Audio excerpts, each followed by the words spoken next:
సభకి నమస్కారం. ముందు వేదికను అలంకరించిన పెద్దలందరూ అక్కడ పుష్పాలు ఉన్నాయి. ఎంఎస్ నారాయణ గారి ఆత్మశాంతిగా ఒకసారి నమస్కారం చేసుకోవచ్చు. అవి పూలన్నీ ఆ పటం మీద వేసి 1 by 1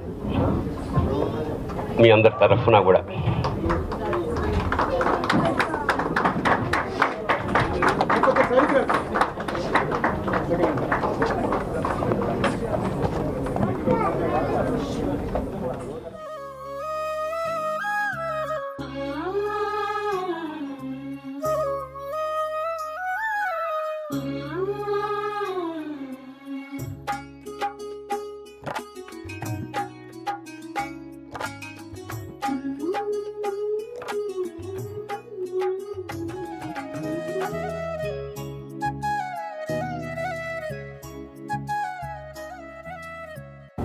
చాలా ఆత్మీయంగా మన మధ్య మనతో ఉండి అకస్మాత్తుగా మనను వదిలి వెళ్ళిపోయిన ఒక మంచి మనిషి, గొప్ప నటుడు, చక్కటి రచయిత ఎంఎస్ నారాయణ స్మరించుకునే క్రమంలో ఇవాళ మనమంతా సమావేశమయ్యాం.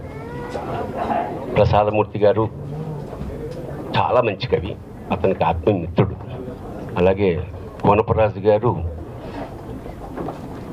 వాళ్ళ ఊర్లో బాల్యమిత్రుడు నాకు తెలిసి.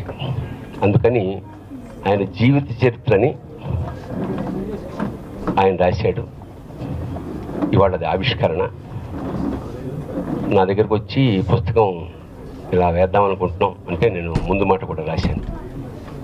ఇండస్ట్రీలో అతి తక్కువ కాలంలో, అంటే అతి తక్కువ అంటే చాలా కాలంగా రచయితగా చాలా స్ట్రగుల్ అయ్యారు, నాకు బాగా తెలుసు.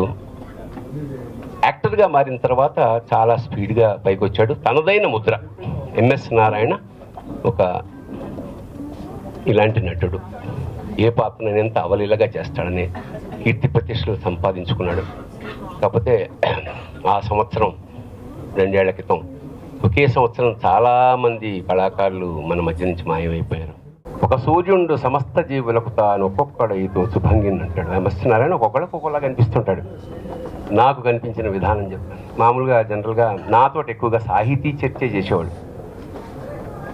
2 అతనికి చాలా ఇష్టమైనవి. 1 కాళిదాసు, 2 కారం.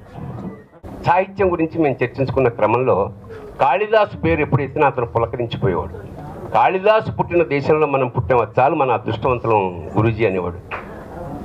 శాకుంతలం గురించి, మేఘ సందేశం గురించి ఇలా చెప్తున్న క్రమంలో ఒకసారి శకుంతల 4 పద్యాలు, 4 శ్లోకాలు ఉంటాయి. కావ్యేషు నాటకం రమ్యం నాటకేషు శకుంతల తత్రాచపి చతుర్థాంగం తత్ర శ్లోక చతుష్టయ. 4 శ్లోకాలు అది మనం విన్నాం. అతను ఒకసారి ఒక్కొక్క దాన్ని వివరిస్తూ నాకు చెప్పాడు. జనరల్గా నేను సంస్కృతం కొద్దిగా చదువుకున్నా, కానీ ఈ 4 శ్లోకాలు నాకు కంటత రాలా. నేను కొంచెం సిగ్గుపడ్డాను. ముందు విన్నాను, తర్వాత నా జీవితం 10th క్లాస్లో కూడా ఇలా చదివాడు. 4 శ్లోకాలు షూటింగ్ అయిపోయిన తర్వాత రోజు తెల్లారుజామున లేవగానే 1 గంట సేపు ప్రాక్టీస్ చేసి నెక్స్ట్ వీక్ ఎంఎస్ దగ్గరికి వెళ్ళి 4 శ్లోకాలు కంటత అప్పచెప్పాను. అంటే మళ్ళీ ఆ రుచి పుట్టించిన వాడు నాకు శాకుంతలం మీద కానీ కాళిదాసుని. అలాంటి అంటే అంత డెప్త్ చాలామంది తెలియదు. కమేడియన్స్కి ఏమొచ్చు, మేము ఏదో వేళాకోళని నవ్విస్తాం కాబట్టి వీడి జీవితంలో నవ్వాను కాచ మాలో. అంటే చాలామంది చదువుకున్న వాళ్ళు ఉన్నారు.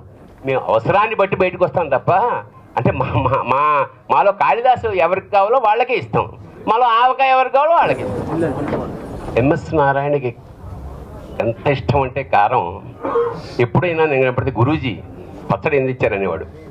ఇవాళ ఎంఎస్ నారాయణ షూటింగ్లో ఉన్నాడంటే ఏదో పచ్చడి తీసుకెళ్తే అతను సంతోషిస్తాడని మేమందరం తెచ్చేవాడు. ఓ రోజు నేను ఎంఎస్ నారాయణ క్యారవాన్లో కూర్చున్నాం. ఫ్రెష్గా దోసావకాయ తీసుకెళ్ళా. ఇందులో కూడా ఆ ప్రస్తావన వచ్చింది. ఎందుకంటే ఒక మనిషి ఇట్లా చూడం మనం, ఏదైనా ఎక్స్ట్రీమ్స్. నేను అన్నం కలపడం మొదలెట్టాం, అతను ఫస్ట్ పచ్చడి కలిపాడు, నేను పప్పు కలిపాను. అంతా అయిపోయాక నేను గమనించట్లా. నేను 1 వీక్కి సరిపోతుంది, మేము తిన్నాక తీసుకెళ్ళమని ఇచ్చాను. అయిపోయింది, మొత్తం గిన్నె అయిపోయింది. నేను అదేమిటి ఎంఎస్ అంటే, మీరు నన్ను గమనించలేదు, మీరు ఫస్ట్ పచ్చడి కలిపారు కదా, నేను పచ్చడి కలిపాను. మీరు పప్పు కలిపారు కదా, నేను మళ్ళీ పచ్చడే కలిపాను. మీరు కూర కలిపారు కదా, నేను మళ్ళీ మీరు ఆఖరికి మజ్జిగ పెరుగు కలిపినప్పుడు కూడా నేను పచ్చడే కలిపాను అన్నాడు. మర్నాడు షూటింగ్ రాలేదు, అది వేరే విషయం. అంత ఇష్టం అది అంటే కారం, మమకారం, అన్ని రకాల కారాలు అంటే ఏదైనా ఎక్స్ట్రీమ్ ఉన్నవాడితోటి చాలా కష్టం కూడా. Hi weavers, this is Sasikiran Narayana. Please watch and subscribe news star media.